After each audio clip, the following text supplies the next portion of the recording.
Les techniques de contrôle nous soulagent mais ne changent pas le fond de nous-mêmes et les difficultés et les déséquilibres qu'on a à l'intérieur de nous. Ils vont juste que rééquilibrer en surface les vagues, mais au fond, c'est encore bien perturbé. Bienvenue dans le monde d'aujourd'hui où nous sommes dans le monde de la quantité et donc dans le monde de la quantité aussi du contrôle. Alors tout le monde souffre, hein, on est dans une période qui n'est pas si simple que ça au niveau de la vie physique parce qu'on se concentre sur le monde physique. Mais il y a des chemins qui peuvent être différents. C'est le chemin par exemple du bouddhisme Dzogchen qui est le chemin le plus court. C'est le chemin du taoïsme aussi puisque c'est remonté au plus haut de la polarisation au moment où la vie a été créée, de le comprendre, de l'intégrer en soi et que ça crée ensuite des ouvertures. Je vous parle souvent de sortir de la caverne de Platon, mais c'est exactement ça. Quand vous utilisez des techniques de contrôle, que ça soit aujourd'hui, voilà, on croule sous les techniques de contrôle, que ça soit par exemple les pierres, que ça soit la visualisation, que ça soit les techniques d'hypnose, tout cela c'est du contrôle. Vous allez aller beaucoup mieux en apparence, en surface, mais au fond ça reste la même chose. Et moi c'est vrai que ma vie a toujours été d'aller affronter les vagues et de se mettre à l'eau même dans une mer déchaînée. Donc c'est pour ça que je vous partage mon expérience sur de ce que je peux voir, de ce que je peux vivre.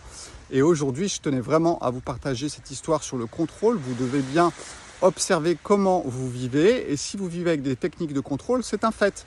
Je ne dis pas que c'est bien ou que c'est mal. Je dis juste que ce n'est pas le chemin le plus court. Il y a un chemin qui est le plus court, c'est de se mettre à poil et d'aller affronter ce qui est à l'intérieur de nous et nos déséquilibres. Mais pour cela, encore faut-il accepter le monde qui est autour de nous. C'est pour ça que quand je parle d'aide psychologique en termes taoïstes, j'essaye toujours de ramener la personne aussi dans la connaissance du monde. Si vous n'êtes pas dans la connaissance du monde et dans l'acceptation du yin et du yang et du jeu qui est en cours, eh bien vous ne sortez pas de la caverne, vous refusez une partie de la caverne. Bienvenue dans le monde des bouddhistes où on est enfermé dans le désir et dans la répulsion.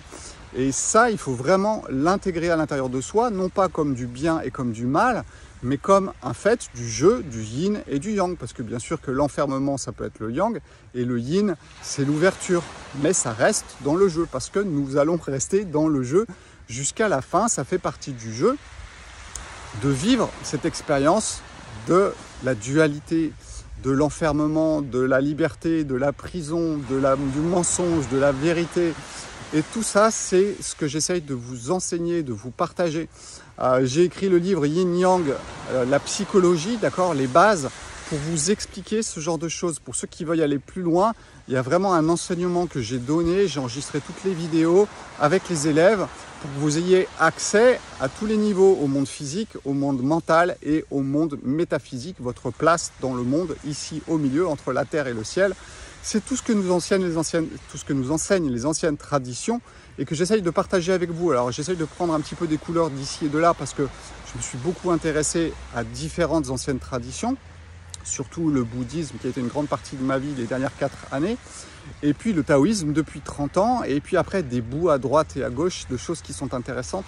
C'est vraiment ce que je partage dans une grande globalité avec vous, sans entrer dans le jeu du bien et du mal. Si vous avez un enseignant qui vous parle du bien et du mal, qui vous dit ça c'est bien, ça c'est mal, partez en courant ou ayez la lucidité de comprendre ce qu'il est en train de dire, prendre ce qui est important, mais ce n'est pas forcément un enseignant qui vous fera sortir de la caverne de Platon. Voilà, excellente journée pour vous aujourd'hui avec ce super lever de soleil ce matin. J'ai bien fait de faire ce que j'ai fait et de me lever pour commencer une belle journée.